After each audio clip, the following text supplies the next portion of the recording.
L'utilisation des bodycams devient de plus en plus populaire avec les services de police en Belgique. Mais peuvent-elles vraiment réduire l'agression envers les policiers ou les prestataires de soins? On en parle avec Vincent Seron, professeur à l'ULG. Bonjour Vincent. Bonjour. Quel est le statut aujourd'hui des bodycams en Belgique? Alors, une loi assez récente, la loi du 19 octobre 2023, qui est entrée en vigueur le 21 janvier 2024 et qui permet de clarifier le statut des bodycams, à la fois par rapport à l'utilisation et la conservation des données. Et qui est autorisé à porter et quand est-ce qu'elles peuvent être activées?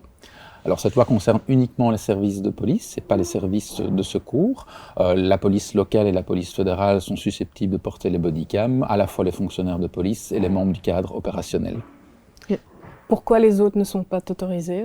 Alors pour les services de secours, une autre loi régit la matière, mais elle parle de dashcam, et donc elle n'a pas mis en évidence l'utilisation des bodycams parce que l'autorité de protection des données estimait que l'utilisation par les services de secours des bodycams ne justifiait pas l'enregistrement de ce type d'image. Quels sont les avantages et d'ailleurs les inconvénients de ces bodycams? Alors les avantages, ils sont a priori multiples, la réduction de l'agressivité à la fois du citoyen mais également de celui qui porte la bodycam, le fait de pouvoir récolter des preuves liées à l'infraction ou au comportement des individus et par ailleurs une amélioration, en tout cas espérée, de la relation entre le citoyen et le fonctionnaire de police. Donc pour vous, c'est une valeur ajoutée pour la police? Alors ça peut constituer une valeur ajoutée, maintenant la manière dont on utilise le dispositif va jouer évidemment dans la balance. Est-ce qu'on observe des changements en comportement chez les policiers par exemple qui utilisent une bodycam? Oui, les policiers qu'on a pu interroger dans le cadre de différentes recherches montrent qu'effectivement ils ont tendance à modifier leurs pratiques, à avoir un langage peut-être moins soutenu vis-à-vis du citoyen. Ils font davantage attention à la manière dont ils interviennent, et donc ça peut jouer dans le sens d'une amélioration de l'intervention policière, et par ailleurs également dans le chef du citoyen qui se voit filmer. Quels changements observons-nous chez les citoyens? Alors dans certaines situations, on observe un sentiment de désescalade, les citoyens prennent conscience de l'intervention policière qui est filmée, pour autant qu'ils en aient conscience, et donc ont tendance à être moins vindicatifs vis-à-vis des services de police, mais à contrario, on observe aussi une série de situations où les personnes n'ont pas cette conscience d'être filmées ou considèrent qu'il s'agit d'une provocation à leur égard, et donc là on peut avoir ici non pas une diminution, mais une augmentation de l'agressivité citoyenne. Est-ce que les chiffres montrent qu'il y a moins de violence envers la police grâce à l'utilisation des bodycams? Alors c'est difficile de répondre précisément à la question parce que les études sont un peu mitigées en la matière.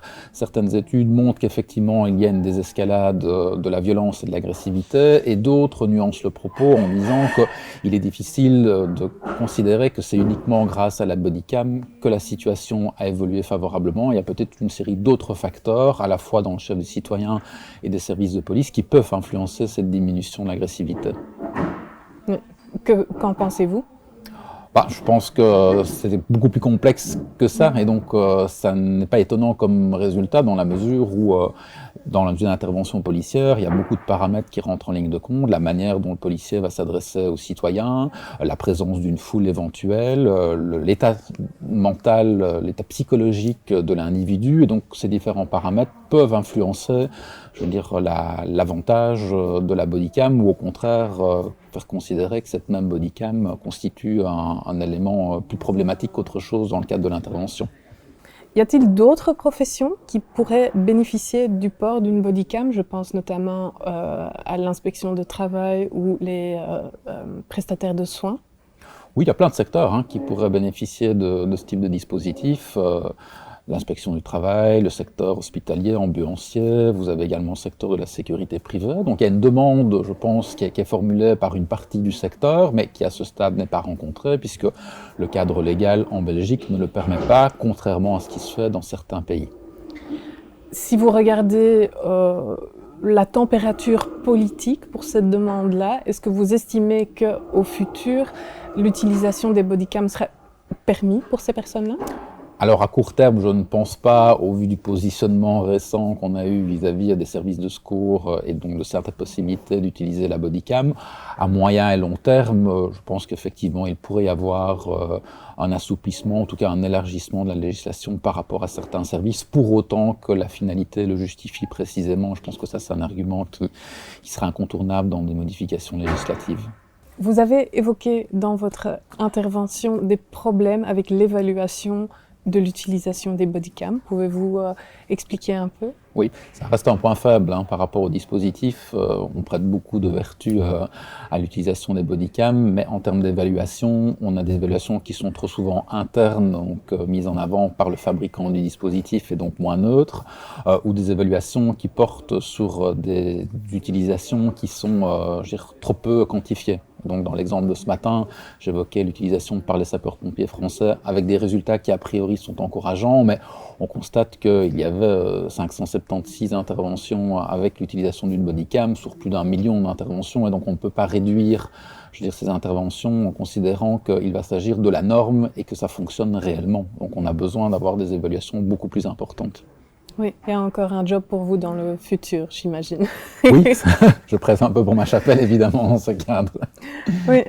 Que réserve l'avenir pour l'utilisation des bodycams, selon vous? Je pense qu'on va assister à une expansion de l'utilisation, tout comme on assiste à une expansion d'utilisation de technologies, à la fois dans les services de police et les services de sécurité. Cela étant, je pense qu'il faut rester prudent par rapport à ces dispositifs, considérer que ces dispositifs peuvent apporter une plus-value à l'intervention s'ils sont bien utilisés et bien cadrés, mais que ça ne va pas résoudre l'entièreté des problèmes. Il faut prendre en compte toute une série de paramètres dans l'utilisation des bodycams, et notamment de celui qu'on peut qualifier de réalisme naïf, à savoir que tout ce qui est filmé est forcément la réalité. C'est bien plus compliqué que ça, et donc on a parfois tendance aussi à considérer que l'outil apporte davantage de preuves qu'il n'y paraît. Pour clôturer, est-ce que vous auriez des bons conseils pour les politiques qui vont développer logiquement une approche pour les bodycams dans le futur?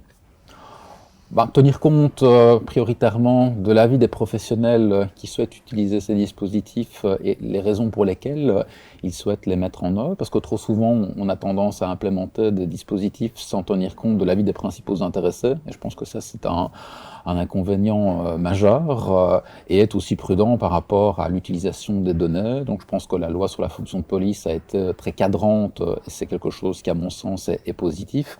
Il faudrait aussi reproduire un cadre strict par rapport à l'utilisation du dispositif dans le cadre d'autres services. Oui, donc un beau futur pour les bodycams, mais bien cadré, si j'ai bien compris. Oui, je pense que c'est un bon résumé. D'accord, merci Vincent. Merci à vous.